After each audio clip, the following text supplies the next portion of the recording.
La période de la Révolution française, plus généralement la fin du XVIIIe siècle, avec notamment la Révolution américaine, si on peut dire,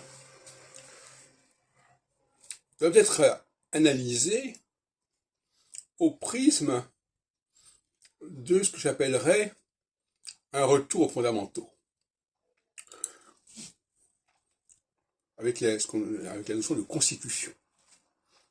La constitution comporte déjà deux vecteurs importants. D'une part, le temps, la durée des choses, le cycle des choses, la périodicité, notamment la durée des mandats électoraux, et d'autre part, l'élection. L'élection d'un homme, d'un président, qui sera pris quelque part dans ce qu'on pourrait appeler une sorte d'élite. L'élite subconsciente, si on veut. C'est-à-dire que quelqu'un dont on perçoit qu'il a une sorte de supériorité quelque part. Et puis, il y a aussi la question du féminin, puisque les femmes ne sont pas englobées dans l'électorat de base. Et enfin, il y a la question juive, puisque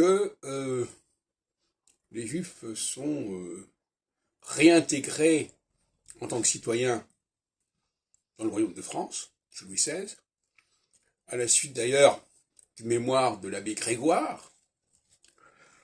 Et voilà donc quatre pôles essentiels qui résument en quelque sorte une certaine théologie, si on peut dire.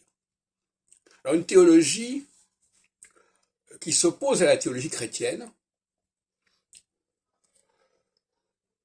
et une théologie qui pense qu'il y a un ordre des choses qui a été voulu, qui a été établi, sans qu'on précise exactement de quoi il s'agit.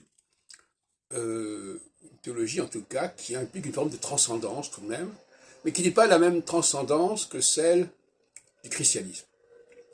Et qui d'une certaine manière est une théologie qui serait au cœur du judaïsme, d'un judaïsme réformé, repensé, ressourcé.